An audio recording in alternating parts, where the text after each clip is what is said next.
Hello, and welcome to this sleep story.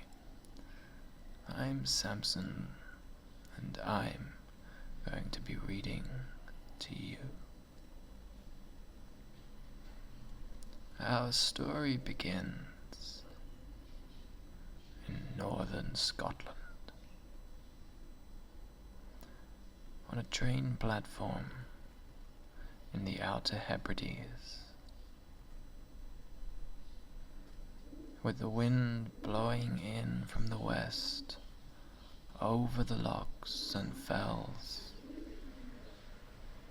with the crisp, clean air that you only get in the Highlands of Scotland.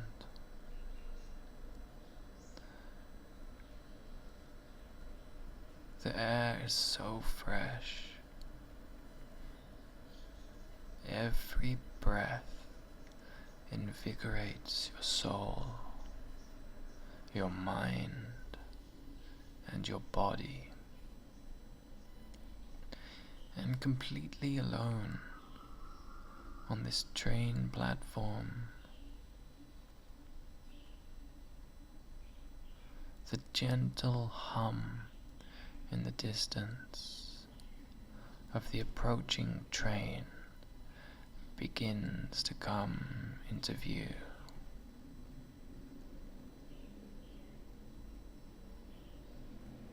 The clouds overhead are a rich mixture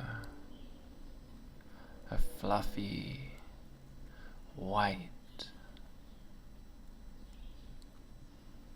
sheep, reflecting the sheep from the ground.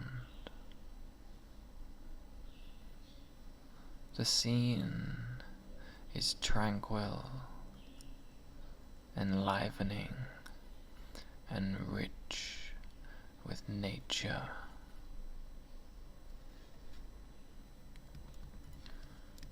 The vibrations of the train begin to grow louder.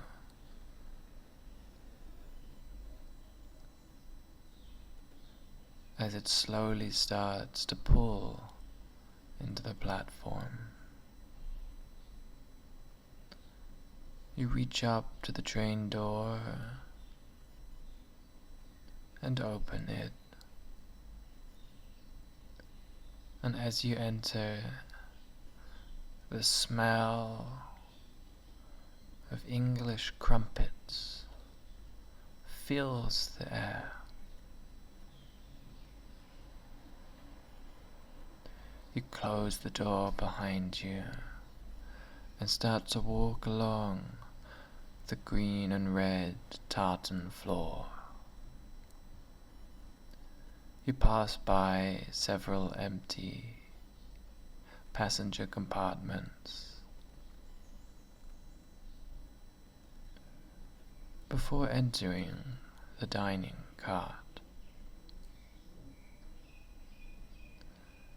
The dining cart is completely empty, save for one elderly waiter at the end of the carriage, keeping busy with organizing the teas. Taking a seat at a 4-person table, you recline and gaze out of the window as the train slowly begins to rock forth out of the station.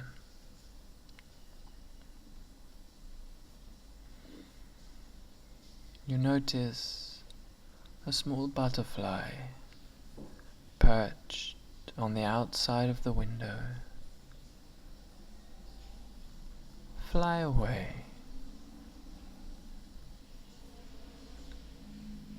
Into the cool Scottish air.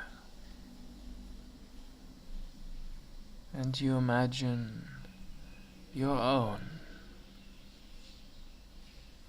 mind flying away on the breeze, leaving you contented with the time you have right now.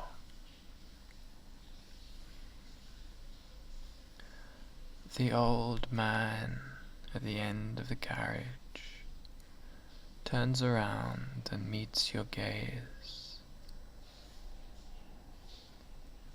He shuffles up to you and asks, "Would you like any tea, lad?" To which you reply, "I'll have the English breakfast."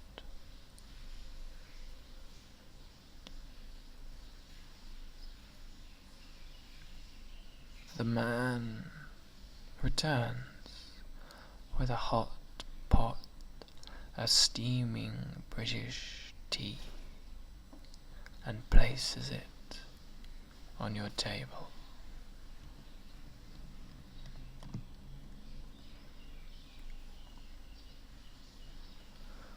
Whilst drinking the tea and watching the vast, beautiful landscapes of Scotland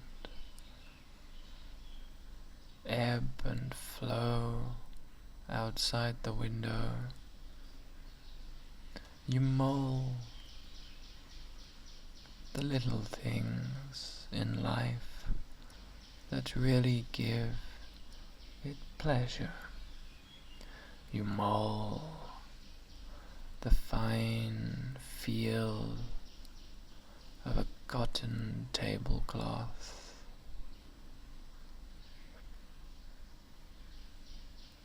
the taste of air so fresh and clean it turns a criminal to a saint. You admire the green hues of the undulating vistas,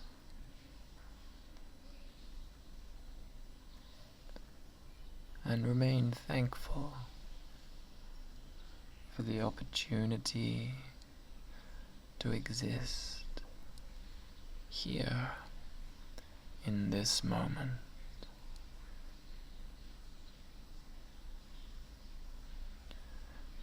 The train pulls in to a small station of a little town nestled in the valleys of West Lothian,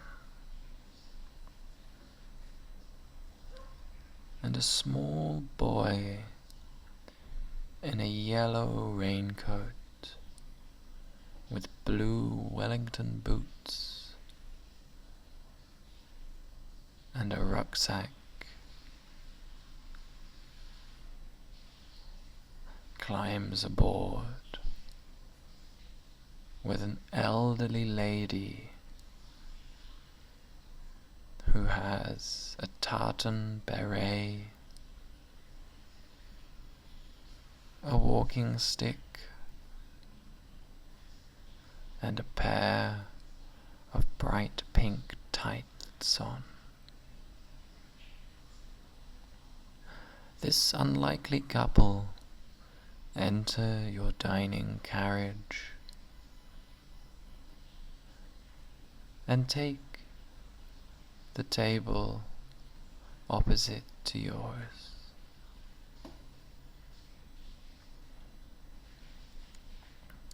You smile quaintly first at the young boy, and then at who you presume must be his grandmother, and appreciate for a moment the tenderness of human connection.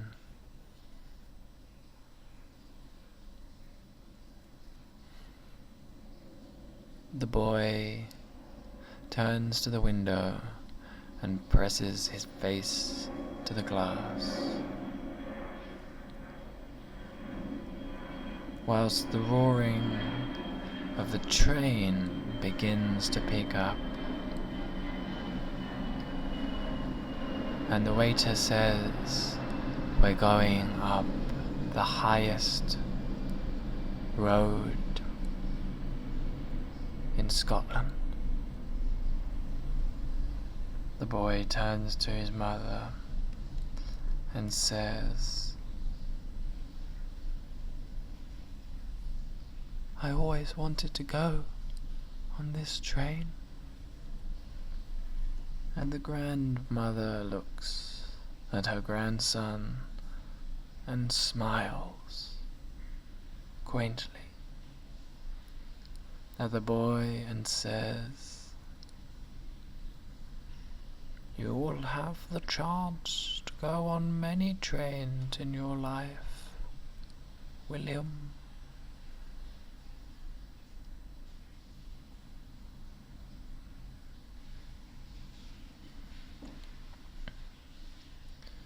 The train continues over the ridges and peaks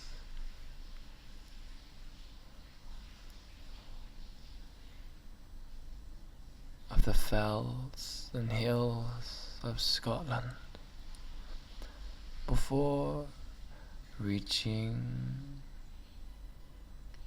your destination,